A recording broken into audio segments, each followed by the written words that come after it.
Right, so our next subject is going to be yesterday. Information came up onto some of the retailers, including GameStop, that we know some information on Wave 2 and Wave 3 of Disney Infinity 3.0.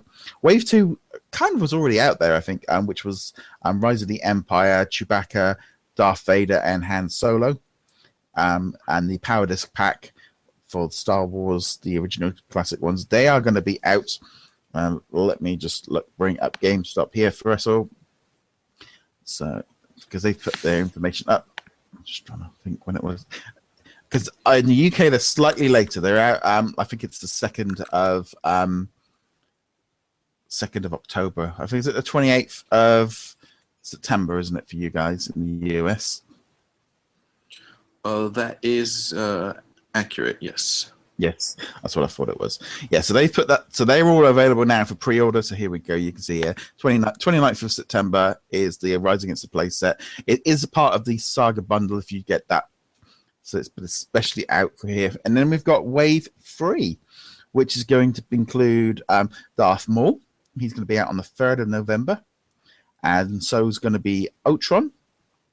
And finally, there also will be Hulkbuster. So these characters, all three of them are going to be what we were now essentially calling Wave 3. So here we've got Hulkbuster, and then we've got, these are Wave 2. So it's quite interesting now that we've got 3 waves of figures. And like I said, so we've already seen these nice new Hulkbuster and Ultron packaging. Interesting again that Hulkbuster box looks huge. Looks like a quarter of this bigger than the Ultron box. I like that they're using blue this time for them. Like, it sticks to the same blue that we had for them for 2.0, but the fact that they're using blue here to go with the way the design is for everybody, I like it. It looks good. But also it allows for you've got the purple for the Disney side and the red for the Star Wars. They do look slightly different. Yeah. Kind of a sort of, I would want to say, like a subconscious difference. Mm-hmm. I think that looks pretty cool. I mean, Hulkbuster still looks great. I love the packaging for this. It just, I think in general, but I think what's really kind of getting everyone is we still don't know very much more about the Marvel side. I think with playsets coming, I don't think it's coming this year. I think we're into early November for pre-orders. I'll be surprised if it, and then you're going to have Force Awakens in November, December. I'm thinking we might see it next year. You? I'm completely lost at this point. I mean, especially if they're able to hide it and patch it in, then yeah, I will be with you on that point. As far as release goes, let's say if they did announce everything at D23, I still think release will be later. I think Force Awakens will be early December, and I think Marvel will probably early December as well. I don't think they're going to wait to announce a playset until after the year. If they do, it'll probably be maybe this rumored possibility of more playsets, like the rumors or the speculation that we had was Zootopia, which would make sense. I don't know. It's next year for Marvel. It just sounds so far away, but hey, it could be. It could tie in more with the Civil War and give them maybe a boost in another quarter. It'd be definitely stretching things out a little bit more, which would be a little bit more interesting. They always did. I mean, we've known about Hulkbuster and Ultron since May, and they've definitely been saying, and they've said quite a few times, that these are going to be available before the playset comes out, which is coming out a bit later on. I think it's a good tie-in for Christmas to kind of get Ultron while the movie's out and people are still excited about Age of Ultron. Because, I don't know. Well, I was going to say, it makes sense to release Ultron and Hulkbuster around that time because that's probably when the DVD and Blu-ray will be out. That's September. So you'll have those available for Christmas as well as the movie. Yeah. But as far as the playset goes, which probably won't have a big dominance or Age of Ultron dominance story-wise. So who knows? Yeah, it's all up in the air now. I'm just hoping to get answers at D23, hopefully. What I am liking already is I'm liking this idea that we've got, in August, we've got Wave, the initial launch wave. So we've got 2 play sets. We've got a load of Disney Toy Box only characters. So no Marvel for a couple of months. And then you're going to have, the Rise of the Empire and a few figures coming out at the end of September, beginning of October. Got a couple of power discs.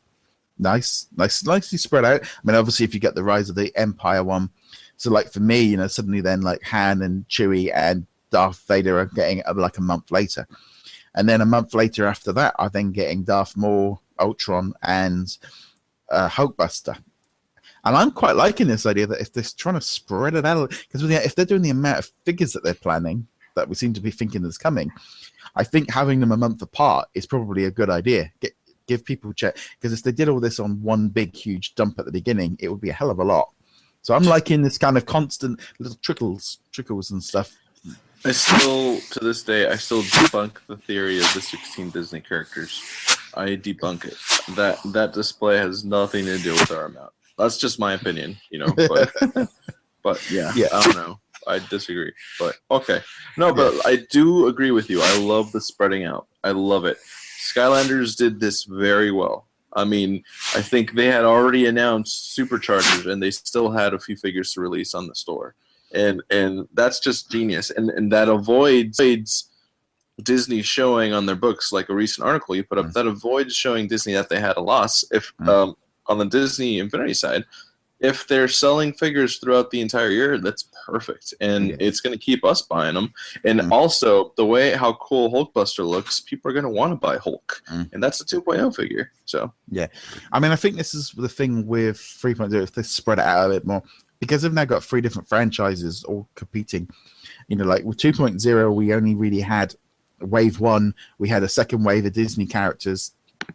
We then had the villains, and then we had the last 2 figures. So we had 4 waves in 2.0, but there were very, very 20 characters, 9 characters, 3 characters, 2 characters. So it's a very kind of drawn out effect. Well, seems to be, we've got a big bulk, and then we've got 5 characters, and then we've got 3 characters. So a little bit more.